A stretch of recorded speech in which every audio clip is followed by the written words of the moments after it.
bem-vindo, seja muito bem-vinda ao nosso webinário de introdução ao sistema GRADE de avaliação da confiança nas evidências. O meu nome é André Azeredo, eu sou médico epidemiologista da HT Analyze e nós vamos tratar desse assunto hoje.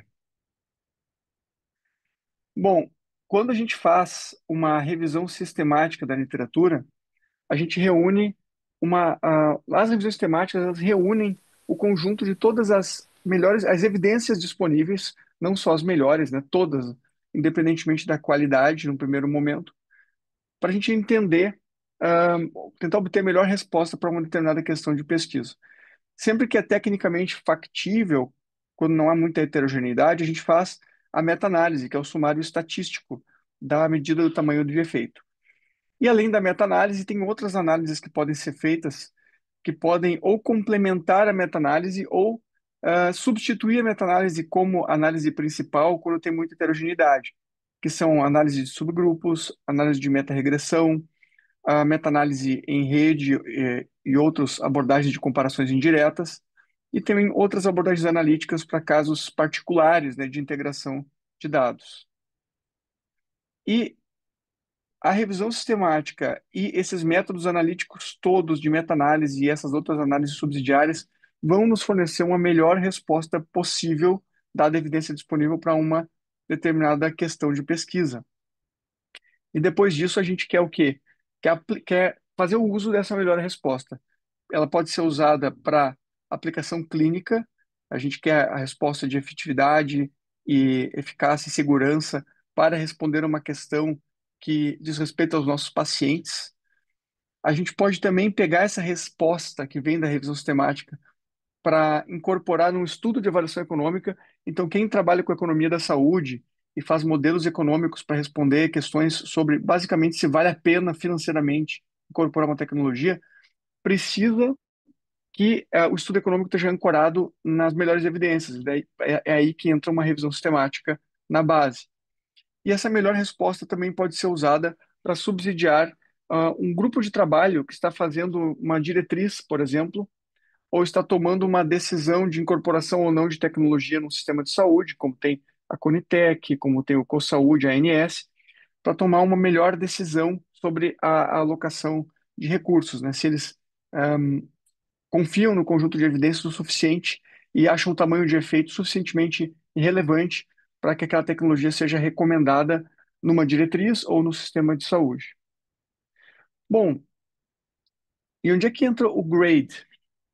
O GRADE é uma abordagem que foi desenvolvida para a gente integrar o conjunto de toda a evidência e o contexto onde essa evidência é usada, ou seja, ele vai além dos estudos, ele olha o cenário como um todo, para que a gente possa emitir um julgamento sobre a confiança no tamanho da evidência, a confiança no tamanho do efeito que vem das evidências.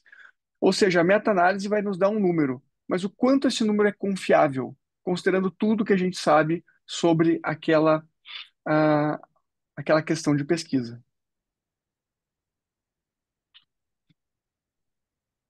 Então, sendo um pouco mais direto assim, e didático, né? O que é o grade? Então, o grade, a abordagem grade, o sistema grade, é um sistema estruturado para avaliar a certeza da evidência científica e a força das recomendações. Algumas vezes eu vejo escrito, algumas pessoas falam qualidade da evidência, mas eu vejo que não é bem qualidade da evidência. A gente não está avaliando a qualidade dos estudos individuais. A gente não está avaliando o risco de viés dos estudos individuais. Isso faz parte da avaliação grade, mas o grade é mais do que isso. Eu diria que as duas palavras para vocês terem em mente quando vocês pensarem no grade são ah, certeza ou confiança. Uma terceira palavra, acreditar.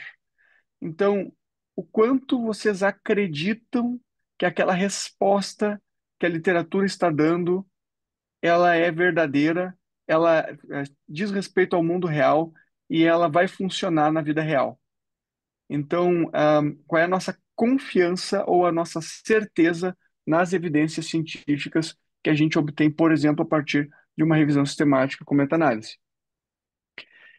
O grade, a abordagem grade torna explícita para a tomada de decisão como está sendo considerado esse julgamento da certeza das evidências. Adota critérios padronizados para elevar ou rebaixar a confiança na evidência. O grade ele é amplamente utilizado, né, por mais de 100 organizações em mais de 20 países.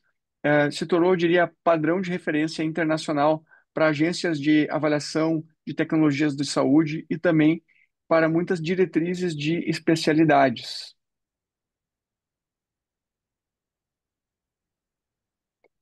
Então, ele é usado para avaliar eu vou dizer, a confiança na evidência para revisões sistemáticas e também ele pode ser aplicado para o desenvolvimento de diretrizes no momento em que os painelistas que estão desenvolvendo a diretriz, eles querem dizer qual é a força da recomendação, eles podem se apoiar no julgamento da confiança na evidência com base no método GRADE. Quem desenvolveu o GRADE? Olha, foi desenvolvido pelo GRADE Working Group, né? Então é um grupo de trabalho que tem mais de 100 membros em diversos países, é uma rede internacional e multidisciplinar sem fins lucrativos, ah, criado no ano 2000 por especialistas em métodos de revisões temáticas, inclui pesquisadores clínicos e epidemiologistas. Os membros estão espalhados em mais de 20 países. Os principais núcleos de desenvolvimento e evolução do GRADE são da Universidade McMaster, no Canadá, também Universidade de Freiburg, na Alemanha, Universidade de Oslo, na Noruega, o CSF, São Francisco, Estados Unidos, e Organização Mundial da Saúde. E o Grade, ele surgiu desde do início dos anos 2000, tá? Antes do Grade, o que a gente tinha eram múltiplos sistemas sem padronização. Então, os estudos antigos tinham várias formas de graduar a confiança nas evidências, evidência nível A, B, C, D, nível 1, 2, 3, nível 4, 3, 2, 1, enfim, se contava de formas diferentes, né, e não padronizada. Eram tentativas que se tinha de graduar a confiança nas evidências. E todos esses trabalhos previamente desenvolvidos amadureceram para o GRADE. Em 2004, houve a publicação dos primeiros artigos meteorológicos no British Medical Journal. Foi uma série de artigos. Ou seja, isso já faz 22 anos, né? 23 anos, já faz 23 anos. Ao longo do tempo, a aplicação do GRADE foi expandido para a saúde pública e para métodos diagnósticos também. No período ali da década de 2010, o grupo Grade desenvolveu ferramentas digitais, principalmente o Grade Pro, que é uma interface gráfica, é um software online que facilita, é um template que facilita a gente aplicar o método Grade para conseguir avaliar a confiança da estimativa. Na década já de 2020, houve a integração com o Robin Zai e a criação do Gradebook, que é o novo manual do Grade, que está surgindo agora. É uma coisa bem atual, tá? Ah, Está sendo lançado aos poucos em capítulos. Atualmente existe um Grade Handbook, que é o manual do Grade, e ele vai ser substituído pelo Gradebook, que está sendo lançado com capítulos em separado. O Robin's Eye é a ferramenta para avaliação do risco de viés de estudos individuais ah, para estudos não randomizados comparativos, né? Vamos dizer, ensaios clínicos não randomizados.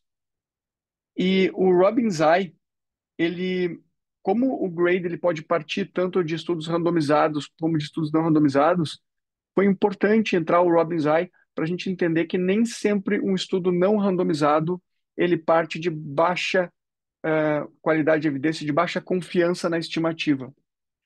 E algo bem contemporâneo que está acontecendo é a publicação da série de estudos Core Grade, está sendo publicado no BMJ, foi publicado desde março desse ano, que basicamente é um relançamento do Grade, né? Então eles estão fazendo assim como fizeram lá em 2004, uma série de estudos metodológicos explicando o que era o grade, como funcionava.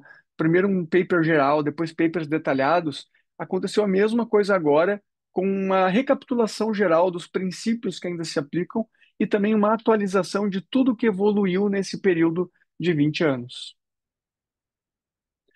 Aqui é a aparência, né, do artigo 1 do Core Grade 1, que foi publicado esse ano. Aqui tem a referência para vocês. É fácil de achar, vocês conseguem fazer o download dele gratuitamente. E aqui é uma visão geral da aplicação do Grade de acordo com esse resumo, né, de princípios gerais que é oferecido pelo Core Grade. Então, olha como funciona. Numa revisão sistemática, para ela ser feita, é necessário formular uma questão de pesquisa, na verdade, questões de pesquisa, para a gente responder as dúvidas do mundo real que a gente quer responder. E por que eu estou falando questões de pesquisa? Porque vocês sabem que um mesmo estudo, embora ele possa ter um ou dois ou três desfechos principais, ele, na verdade, tem vários outros desfechos secundários. E a gente pode ter várias questões de pesquisa. A gente pode querer saber qual é o tamanho do efeito de uma intervenção para um desfecho duro, como mortalidade, como um evento grave, mas também para desfechos intermediários, como o efeito sobre biomarcadores, por exemplo, e também para desfechos de segurança. Raramente um estudo é feito para avaliar desfechos de segurança. Geralmente, o estudo é feito para avaliar desfechos de eficácia e, secundariamente, ele relata a segurança também. E esses vários desfechos, eles têm graus de importância diferente. E na hora da gente aplicar tanto a avaliação do risco de viés dos estudos, como também a avaliação da confiança da estimativa, a gente tem que dizer quais desses desfechos de interesse são críticos, quais que a gente considera importantes e quais que são extras, não são importantes. Os desfechos críticos e os importantes vão ser submetidos a uma síntese das evidências, sempre que possível, que tecnicamente indicado, por meta-análise. Vai ser feita a meta-análise deles. E depois disso vai ser feita uma avaliação, levando em consideração todo o conjunto das evidências disponíveis, ah, em que vai ser organizado numa tabela de sumário de achados, esses principais desfechos, e a gente vai fazer um julgamento sobre a confiança da estimativa do tamanho do efeito. Se a nossa confiança ela é alta, é moderada, é baixa ou é muito baixa. E isso aqui no final, que está em laranja, é a aplicação do grade. Seria aqui que o grade entra, né, nessa cadeia de uso das evidências. Então, a gente vai ter aqui dois resultados para cada desfecho. A gente vai ter a estimativa do tamanho do efeito, ou seja, qual é o risco relativo, o quanto reduziu do colesterol, o quanto reduziu da pressão, por exemplo, o quanto reduziu do peso corporal, e qual é a certeza da evidência para cada desfecho, o quanto a gente confia em cada desfecho, o quanto cada desfecho desses, o quanto cada tamanho de efeito desse está bem amparado com base na literatura disponível. E depois a gente pega o resultado de tudo isso e leva para aplicação no mundo real, ou para tomadores de decisão que vão decidir a incorporação de uma tecnologia no sistema de saúde, ou para painelistas que estão desenvolvendo uma diretriz, ou para profissionais de saúde que vão aplicar isso nos seus pacientes, né? No caso de diretrizes, as pessoas que estão fazendo a diretriz ainda vão formular, com base no GRADE e no conjunto de toda a evidência, uma recomendação forte ou fraca a favor ou contra o uso daquela tecnologia para aquela indicação. Entrando um pouquinho mais detalhado, né, como funciona, né, esse julgamento da confiança da estimativa, vamos pegar esse exemplo aqui de uma evidência de um tamanho de efeito de um risco relativo de 0,55, ou seja, uma redução do risco de acontecer uma coisa ruim de 45%, né? Ah, é um super tamanho de efeito, bem importante. Reduz quase, praticamente pela metade o risco de acontecer um determinado desfecho desfavorável. Isso é a estimativa pontual do tamanho de efeito, mas isso em si não é o suficiente. A gente tem que saber, do ponto de vista estatístico, qual é a gama de valores plausíveis dada a incerteza estatística. E isso vem do intervalo de confiança de 95%, que nos dá, por exemplo, nesse caso, uma variação de 0,3 a 0,9, o que nos informa que esse tamanho de efeito aqui ele está contido nesse intervalo. Esse intervalo aqui não passa pelo risco relativo de 1, então é um tamanho de efeito estatisticamente significativo e cabe um julgamento de quem vai usar a evidência se esse tamanho de efeito aqui é clinicamente relevante também. Então, num melhor cenário, que seria o cenário aqui do risco relativo de 0,3, num extremo do intervalo de confiança, a gente reduz o risco de acontecer um desfecho ruim em 70%. E no pior cenário, quando se o risco relativo, ao invés de ser 0,55, fosse 0,9, ele reduz em 10%, que ainda é um tamanho de efeito que ainda é estatisticamente significativo, porque ele é o extremo do intervalo de confiança de 95%, e ele pode ser considerado, nesse exemplo aqui, clinicamente relevante, clinicamente significativo. Então, aqui eu estou vendo a estimativa pontual do tamanho de efeito e a avaliação do intervalo de confiança daquela medida do tamanho de efeito. Porém, o quanto esse número aqui é confiável? Será que o estudo não está totalmente enviesado? O conjunto das evidências, vamos supor que isso aqui não venha de um estudo, venha de uma meta-análise. Uma meta-análise de, sei lá, 20 estudos. Ah, e daí deu uma meta-análise 0,55 de risco relativo com intervalo de confiança 0,3 a 0,9. Mas e se foram 20 estudos ruins, 20 estudos porcaria, de má qualidade? Será que ainda assim, apesar de ser um tamanho de efeito muito atrativo, a gente deve usar esse tratamento? E aí que entra o grade, né? Para a gente ver se a gente confia nesse número ou não, olhando o conjunto das evidências, tá? E essa é a pergunta que tem que ser respondida. Qual é a certeza que a gente tem de que esse número aqui pode ser usado, de que ele é confiável? Pegando aqui um exemplo de brincadeira, se a gente fosse falar de previsão do tempo, né? Então aqui como se fosse uma pessoa falando para outra que acredito que há 40% de probabilidade de chuva e 10% de probabilidade de sabermos do que estamos falando, né? Então, o 40% aqui seria a estimativa do tamanho do efeito e o 10% seria a nossa confiança na estimativa do tamanho de efeito. O grade está mostrando isso aqui, qual é a nossa confiança na estimativa do efeito. E essa estimativa do efeito é o resultado dos estudos ou o resultado da meta-análise. E qual seria um bom ponto de partida para a gente começar a avaliar essa confiança na estimativa? Ora, um bom ponto de partida seria o próprio delineamento basal da maioria dos estudos que está sustentando, que está informando aquele tamanho de efeito para aquela tecnologia. E a gente sabe que quanto mais próximo a um estudo randomizado, controlado, duplo cego, né, a gente tiver, maior o rigor metodológico da pesquisa e mais baixo o risco de viés, em geral. E quanto mais distante disso, ou seja, se a gente vai lá para o lado das séries de casos, relatos de casos, opinião de especialista, ou mesmo estudos pré-clínicos, estudos de bancadas, estudos com animais, a gente já pode estar incorrendo em viés, pode aumentar o risco de viés no momento em que a gente tenta pegar essa evidência de baixo nível e levar ela para aplicação em seres humanos num contexto real. E a gente tem que lembrar também que nem todos os ensaios clínicos randomizados nasceram iguais. A gente tem ensaios clínicos randomizados de muito boa qualidade, muito bem executados, com baixo risco de viés, e ensaios clínicos randomizados com problemas, com limitações e com alto risco de viés. A mesma coisa para os estudos de coorte comparativo, por exemplo. Eu posso ter um estudo de coorte comparativo de muito alta qualidade num contexto onde não há estudo randomizado, e aquela pode ser a minha melhor evidência. Então, não necessariamente por ser um estudo randomizado, a evidência vai ser, a gente vai ter alta confiança na evidência. E não necessariamente por ser um estudo não randomizado, que a gente vai ter baixa confiança na evidência. Porém, o próprio delineamento de pesquisa já é o ponto de partida do grade, tá? E o que que o grade nos diz aqui de ponto de partida? Segundo a abordagem grade, se o estudo é randomizado, ele já parte do princípio que ele tem, que a gente já parte do princípio que a confiança na evidência deve ser alta. E se ele é não randomizado, a gente parte do princípio que a confiança na evidência deve ser baixa.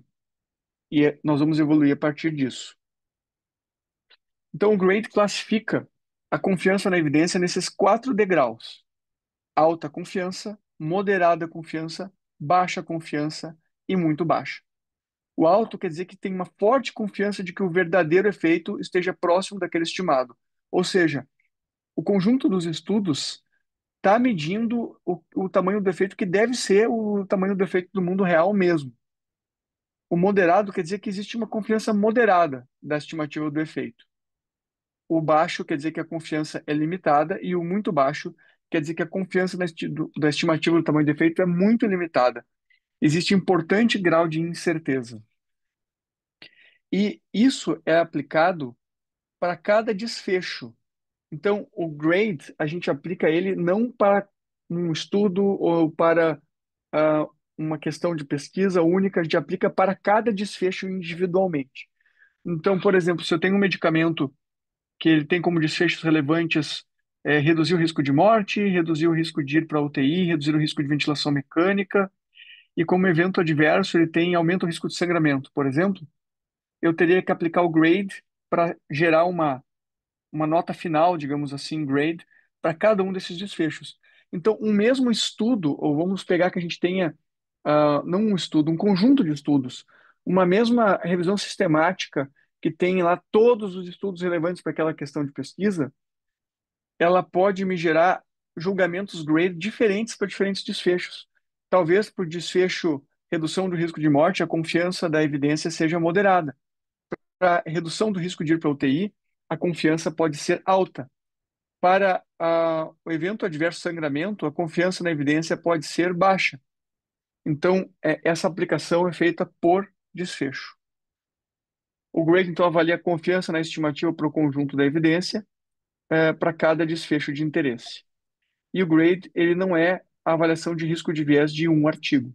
Ele é do conjunto das evidências.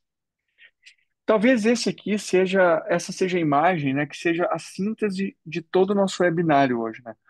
Então, como é que a gente aplica o grade? A gente parte aqui, em primeiro lugar, do tipo de estudo, se o estudo é randomizado ou se ele é não randomizado. Se é randomizado, a gente presume que ele deve ter uma confiança na evidência alta. Se ele é não randomizado, a gente presume que ele parte de uma confiança na evidência baixa. Depois, a gente avalia 5 domínios que são capazes de diminuir a nossa confiança na evidência. Nós vamos falar sobre eles em seguida.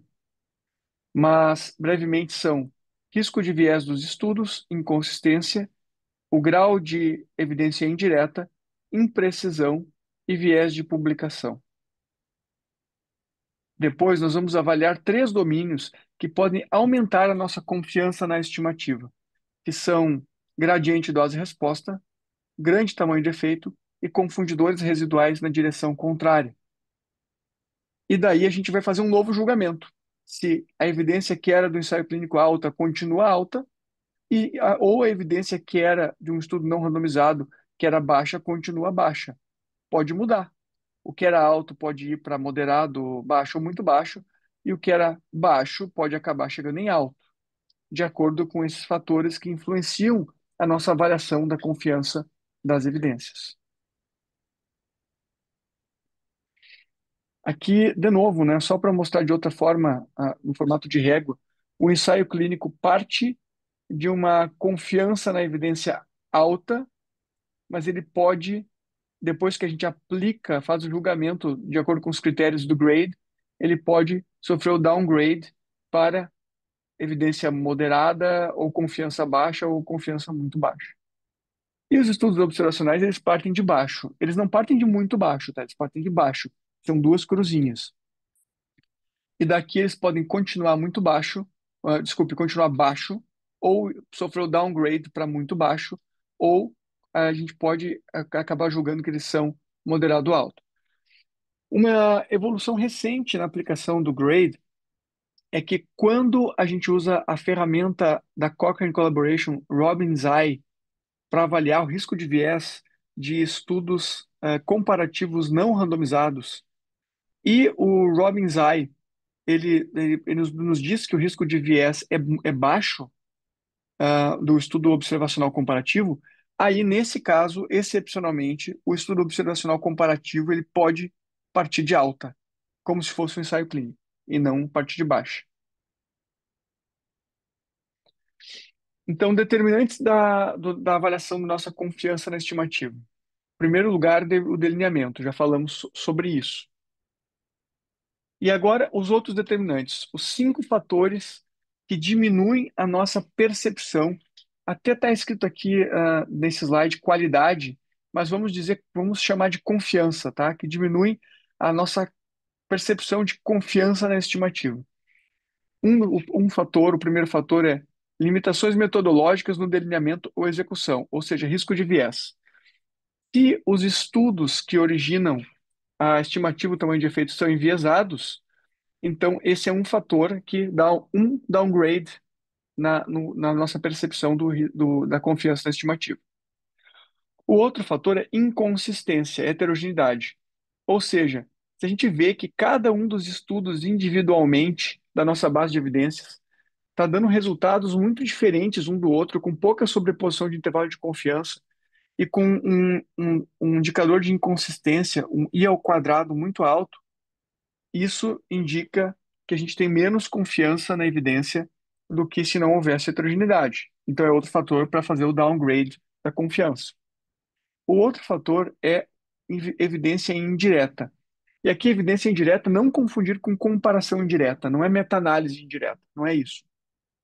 Evidência indireta é assim: o estudo ele foi feito em só pacientes do sexo masculino, mas eu quero aplicar o estudo para pacientes do sexo masculino e feminino. Então, eu vou pegar a evidência que era só de pacientes do sexo masculino e eu vou aplicar para uma população mista. É um uso indireto da evidência dos homens também para as mulheres. Por outro exemplo, eu tenho um estudo que ele mediu o tamanho do efeito na população de 12 a 18 anos de idade, ou seja, adolescentes. E não tem nenhum estudo em pediatria abaixo de 12 anos, nenhum. E então eu vou usar esse estudo para avaliar a confiança na estimativa para usar esse tratamento para menos de 12 anos. É um uso indireto da evidência. Faz sentido que funcione também para menos de 12 anos, mas eu não tenho isso provado, porque não existe estudo. O estudo é só de 12 a 18 anos, por exemplo. O próximo item que pode reduzir a qualidade é a imprecisão. E aqui eu estou falando intervalo de confiança, né? Então, se eu tenho um intervalo de confiança muito amplo, significa que a minha estimativa do tamanho de efeito está muito imprecisa.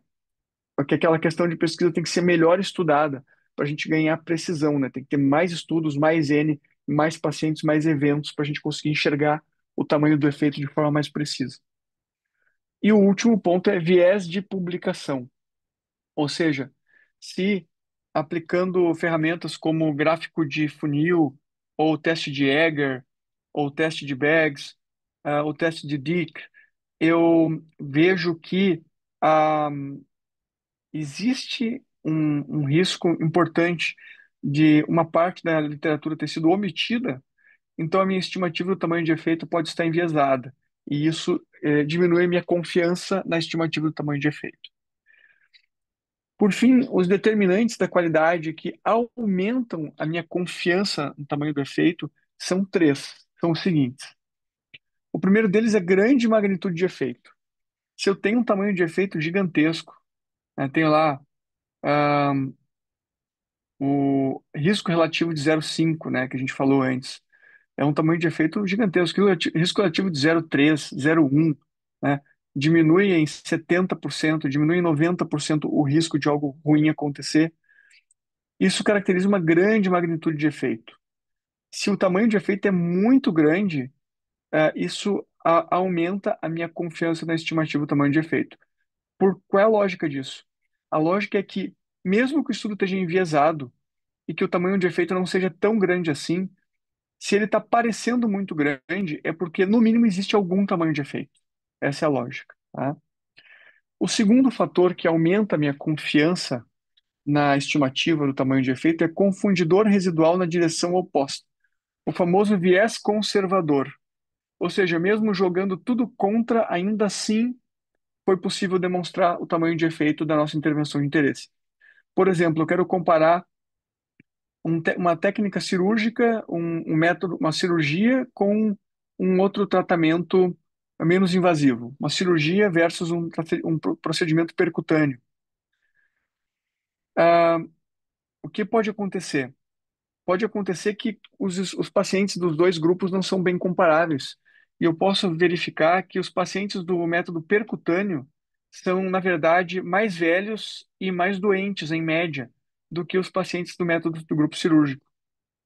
Isso indica que, se eu demonstrar o tamanho de efeito nessa circunstância, redução de risco, isso quer dizer que a minha intervenção era tão boa que ela conseguiu chegar em resultados melhores, apesar dos pacientes serem os piores candidatos. Os pacientes serem mais idosos, mais doentes, ainda assim a gente conseguiu provar que ela reduz o risco, né? Ou seja, isso é um viés conservador, confundidor residual na direção oposta, e isso aumenta a nossa confiança na estimativa do efeito. E o último determinante é gradiente dose-resposta, ou seja, quanto mais intensa a nossa intervenção, maior o tamanho do efeito. E se isso está documentado na literatura, não precisa ser no mesmo estudo, mas no conjunto da literatura, a gente vê que quanto maior a intensidade do tratamento, maior o tamanho de efeito observado, isso também aumenta a nossa confiança, tá? E para cada um desses determinantes da qualidade, para cada domínio, a gente faz um julgamento, né? A gente faz um julgamento se existe um impacto não grave, um impacto grave ou um impacto muito grave na, na confiança da estimativa. Se tem um impacto não grave, a gente não mexe na confiança da estimativa. Por exemplo, se parte de ensaio clínico randomizado, que era alta a confiança, e eu avalio e vejo que não tem um impacto não grave, eu mantenho alta a minha confiança, né? O impacto grave, eu faço o downgrade de um nível da minha confiança da evidência, e o impacto muito grave, eu faço o downgrade de dois níveis de confiança na evidência. Pessoal, essa é uma aula introdutória, tem mais para a gente falar sobre isso, o assunto ele é vasto, né? É um conteúdo bem grande. Ah, eu queria apresentar para vocês, por fim, qual é o produto final do grade, né? O produto final é essa, né? Uma tabela de sumário de achados, Summary of Findings Table, né? Em que ele tem aqui uma parte que tem avaliação da qualidade, avaliação do risco de viés dos estudos, e uma outra parte aqui que é um sumário de resultados, falando de tamanho de efeito e trazendo outras informações também que não estão num ensaio clínico individual, por exemplo. E a gente tem aqui a qualidade, a avaliação geral da confiança na estimativa, que vai ficar classificado como muito baixa, baixa, moderado ou alta para cada desfecho que a gente for avaliar. Bem, o assunto é mais profundo, tá? Aqui eu trago para vocês, para quem quiser se aprofundar, o site do Grade Working Group e também o site da ferramenta Grade Pro, para vocês mesmos fazerem a avaliação grade de vocês. E eu queria agradecer muito a vocês pelo curso. Muito obrigado pela presença, hoje, na aula de hoje. E a gente pode partir agora, então, para conversar e para tirar algumas dúvidas.